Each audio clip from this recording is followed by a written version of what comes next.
Sir ನನ್ನ ಹೆಸರು ಕುಮಾರ್ ಅಂತ. ನಮ್ಮ ತಂದೆ ಎಸ್ ಟಿ ಲಿಂಗಪ್ಪ, ನಮ್ಮ ತಾತ ತಿಬ್ಬೇಗೌಡ ಅಂತೇಳಿ ಹೊಸೂರು ಗ್ರಾಮದವ್ರು ನಾವು. ಈ ಏಜೆಂಟ್ ಅಂತ ಕರೆದಿದ್ದಾರ ಈ ಮನುಷ್ಯ, ಇದೇ ಏಜೆಂಟ್ನೇ 2018ರಲ್ಲಿ MLA ಮಾಡಿದ್ರು. ನಾವೆಲ್ಲ ಸೇರ್ಕೊಂಡು MLA ಮಾಡಿದ್ದು, ಸರಿನಾ? MLA ಆದ್ಮೇಲೆ 2018ರಲ್ಲಿ ನಾವು ಜೊತೆಲಿದ್ವಿ, ಸಿದ್ದರಾಜಣ್ಣ, ನಾನು, ಶಿವರಾಮ, ಅಶ್ವತ್ಥ, ಇವರೆಲ್ಲ ಹೋಗಿ ಒಂದು ದಿನಾನು ನೀವು ಸಿಕ್ತಾಗೆಲ್ಲ ಬರೀ ಕಿವಿಲ್ಲ ಇದೇ ಮಾತು, ನಮ್ಮ ಟೌನ್ಶಿಪ್ನ ಏನಾದ್ರು ಕೆಂಪು ಹೊಲ ಇದ್ರೆ ತಗ್ಸ್ರಿ, ಮೊದಲು ನಮ್ಗೆ ಮುಕ್ತಿ ಕೊಡ್ರಿ, ಪ್ರತಿ ದಿನ ಕೇಳಿದೀವಿ. ಯಾರು ಇನ್ನೇನು ಸರ್, ಇನ್ನೇನು ಒಂದೇ ಒಂದು ರೂಪಾಯಿ ನೀನ್ ಡೆವಲಪ್ಮೆಂಟ್ಸ್ ಮಾಡು, ಏನ್ ಮಾಡಿದ್ದೆ, ಏನ್ ಮಾಡಿಲ್ಲ, ಏನ್ ಮಾಡ್ಬೇಕು, ಏನು ಕೇಳಿಲ್ಲ ನಾವು ಯಾವತ್ತೂ. ಇವ್ರನ್ನ ಕೇಳಿರೋದು ಒಂದೇ, ನಾವು ರೆಡ್ ಝೋನ್ ಇಂದ ತೆಗ್ಕೊಡಿ ನಮ್ನ. ದಿನ ಉಡಾಫೆ ಮಾತು. ಅದೇನಾಗ್ಬಿಡ್ತು ನಡಿಯಯ್ಯ, ಅದೇನಾಗ್ಬಿಡ್ತು ನಡಿ, ಕೇಳಿ ಇಲ್ಲೇ ಅವರೇ ಬರೀ ಇದೇ ಮಾತಾಡ್ಕೊಂಡ್ ಬಂದ್ರು. ಆಯ್ತು, ಇದರಲ್ಲಿ 2019ರಲ್ಲಿ KDBಗೆ 800 ಎಕರೆ ಅಕ್ವೈರ್ ಮಾಡಿದ್ರು ಇಲ್ಲಿ.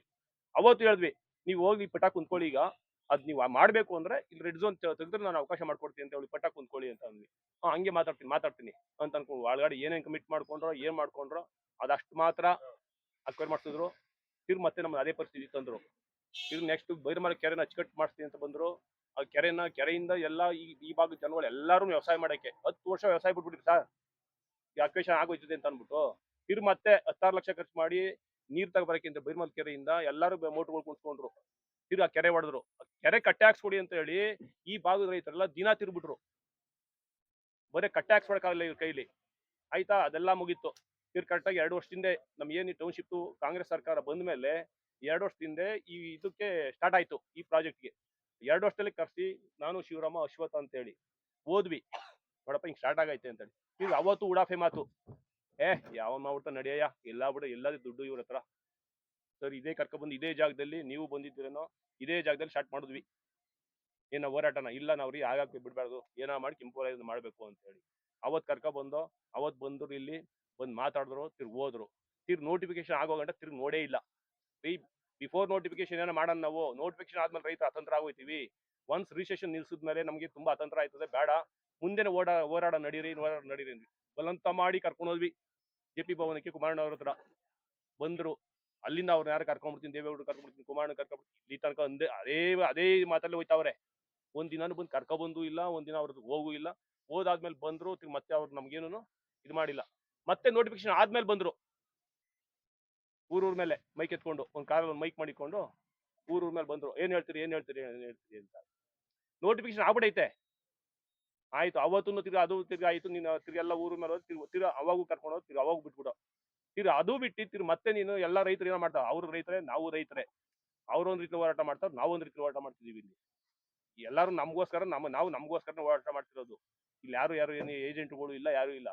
ನೀನ್ ಬಂದಿರೋ ನೀನ್ ಏಜೆಂಟ್ ಅಷ್ಟೇ. ಇಲ್ಲಿ ಮೂಲ ವೃತ್ತಿನೇ ನಾವೆಲ್ಲ ಈಗಲೂ ವ್ಯವಸಾಯನ ಸರ್ ಮಾಡ್ತಾ ಇರೋದು. ಈಗಲೂ ರೈತರೇ ನಾವು. ಇಂಥ ಪದ ನೀವು ಬಳಕೆ ಮಾಡ್ಬೇಕಾದ್ರೆ ನೀನೊಬ್ಬ ಏಜೆಂಟ್ ಆಗಿ, ನೀನೊಬ್ಬ ಇದಾಗಿ ನೀನ್ ಈ ಪದ ಬಳಕೆ ಮಾಡ್ತೀವಿ. ಏಜೆಂಟ್ನ ತಗೊಂಡೋಗಿ MLA ಮಾಡಿದ್ರೆ ತಪ್ಪಾಯ್ತಾ ನಮ್ದು?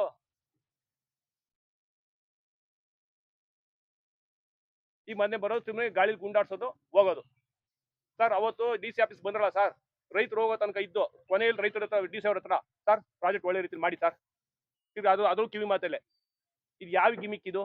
ಮಾಡಿ ಚೆನ್ನಾಗಿ ಮಾಡಿ ಸರ್ ಮಾಡಿ ಅಂತ ಹೇಳ್ಬಿಟ್ಟು ಹೋಗೋದು. ತಿರ್ಗಾ ಎಲ್ಲಾರ ಹೋಗಿ ಸಭೆ ಸರ್ ಚರ್ಚೆ ಮಾಡ್ಕೊಂಡ್ ಬಂದವ್ರೆ. GBD ಕಮಿಷನ್ ಹೋಗಿ ಚರ್ಚೆ ಮಾಡ್ಕೊಂಡ್ ಬಂದವ್ರೆ, DC ಅವ್ರ ಹತ್ರ ಚರ್ಚೆ ಮಾಡ್ಕೊಂಡ್ ಬಂದವ್ರೆ. ಚೆನ್ನಾಗಿ ಮಾಡಿ ಸರ್, ರೈತರಿಗೆ ತೊಂದರೆ ಕೊಡಬೇಡಿ ಅಂತ ಹೇಳಿ ಅವರೇನೆ ಪ್ರಾಜೆಕ್ಟ್ ಬಗ್ಗೆ ಎಲ್ಲ ಕೇಳ್ಕೊಂಡ್ ಬಂದವ್ರೆ.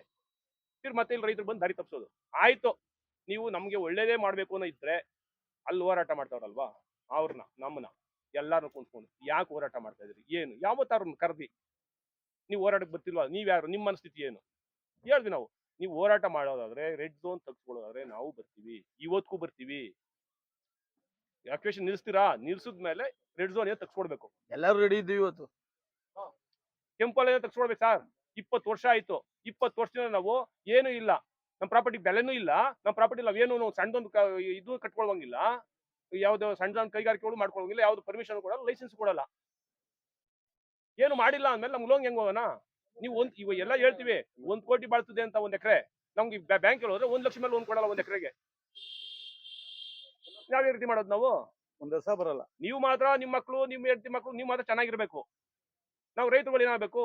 ನೀವು ಎಲ್ಲಾರ್ಗು ಗೊತ್ತಿರೋ ಸರ್, ಒಬ್ಬೊಬ್ರು ಮಕ್ಳನ್ನ ಇವತ್ತು ಓದ್ಸಕ್ಕಾಗಲ್ಲ. ಕಾರಣ ಏನಂದ್ರೆ 1 ವರ್ಷಕ್ಕೆ 2 ಲಕ್ಷದಿಂದ 3 ಲಕ್ಷ ಫೀಸು. ಅದಾದ್ಮೇಲೆ ಸರ್ 40 ಲಕ್ಷಕ್ಕೆ ಕುಂಟೆ 50,000ದಿಂದನೂ ಮಾರಿದ್ದಾರೆ ನಮ್ ಭಾಗದ ರೈತರುಗಳು. ಹಾ, ಯಾಕೆ ನಿಮ್ಗೆ ತೊಂದರೆ ಆಗತ್ತಲ್ಲ, ಬಂದು ನಾವೆಲ್ಲ ರೆಡಿ ಮಾಡ್ಕೊಡ್ತೀವಪ್ಪ ಅಂತ ನೀವ್ ಯಾಕೆ ಅವತ್ತಿನ ಹೋರಾಟಕ್ಕೆ ಬಂದಿಲ್ಲ? ಮತ್ತೆ ಕೇಳ್ದೇರೆ ತಪ್ಪು.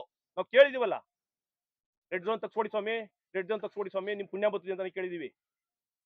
ಯಾವಾಗ ಕೇಳಿದ್ರು ಉಡಾಫೆ ಮತ್ತೆ, ಈಗಲೂ ಅದೇ ಮತ್ತೆ. ಒಂದ್ ತಿಂಗಳಿಗೆ ಒಂದ್ಸಾರಿ ಬರೋದು ರೈತನ ದಾರಿ ತಪ್ಪಿಸ್ಬಿಟ್ಟು